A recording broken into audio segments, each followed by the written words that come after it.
Hi students.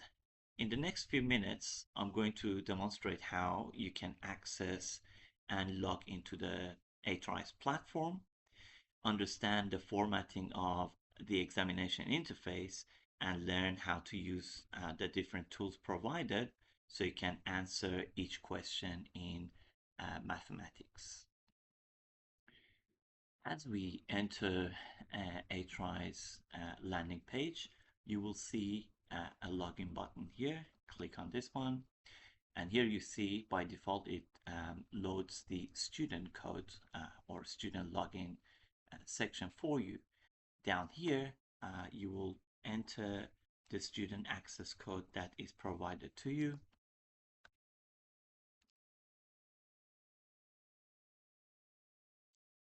Okay, so you enter your code that is given to you here and click in sign in. Now here you need to click I've read and accepted the privacy policy to continue.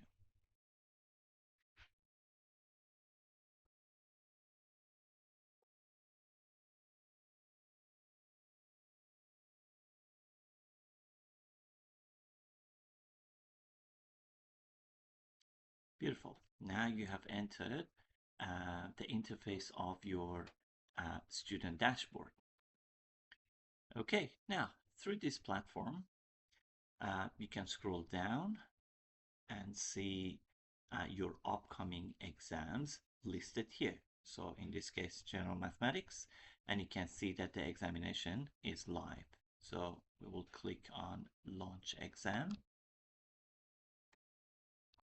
Now you're inside the examination page, and here you will see system compatibility. So if any of these are in color red, that means that your device is not ready to go ahead with the examination. So if you do have problem with that, make sure you ask your teacher for this to be rectified before you start. And down below you see the exam instructions. Make sure you read this before you start the examination. Once you're ready, click on the start exam. Okay, now you're inside the examination platform and you can see date and time, the duration of your exam, total marks, and you will see your exam specific instructions that I recommend you to read. Once you're ready, you go and click on I agree to the rules of this examination and begin your exam.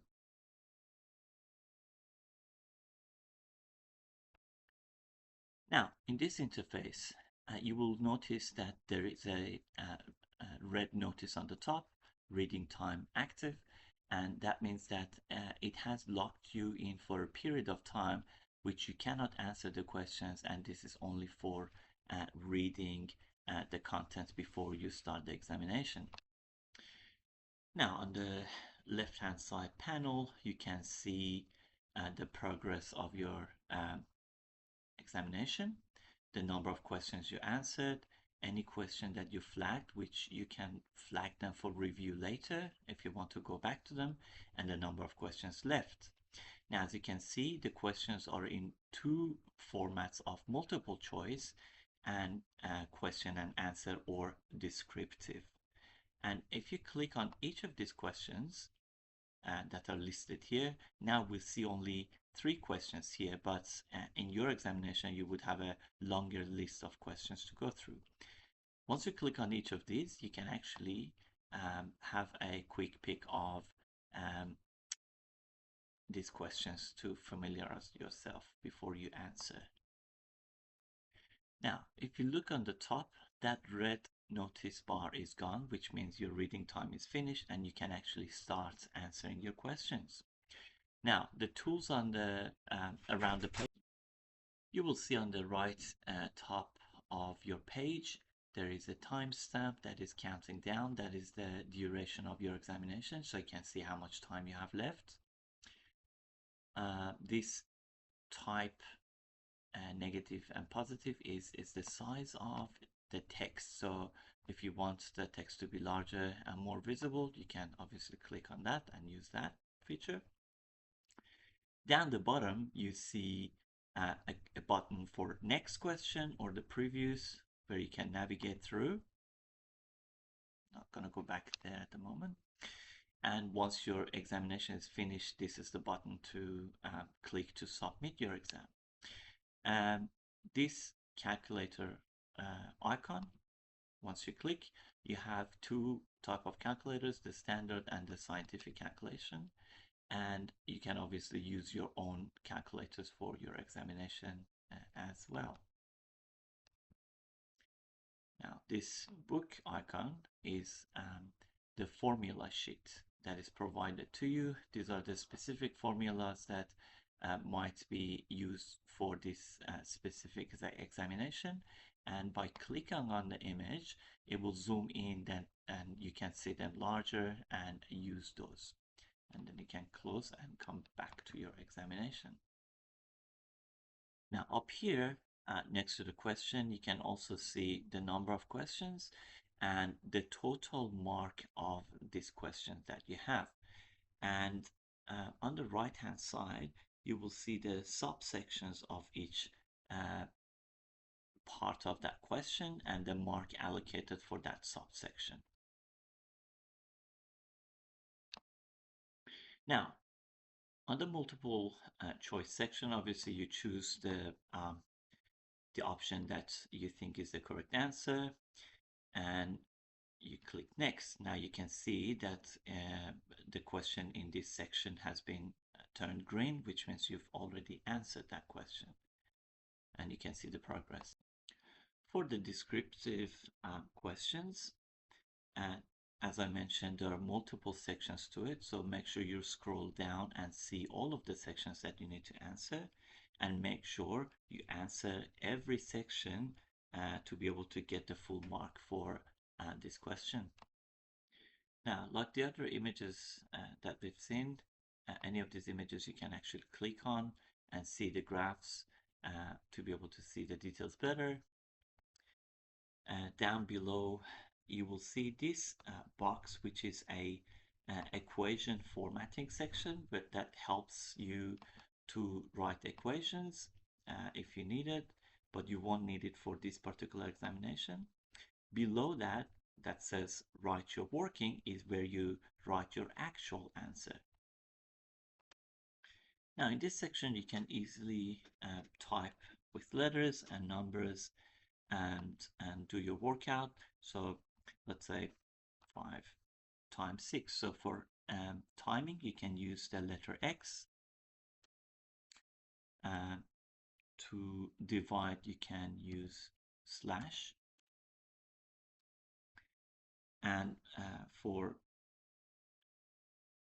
numbers power, you can utilize this button here. So let's say 5 by the power of 2.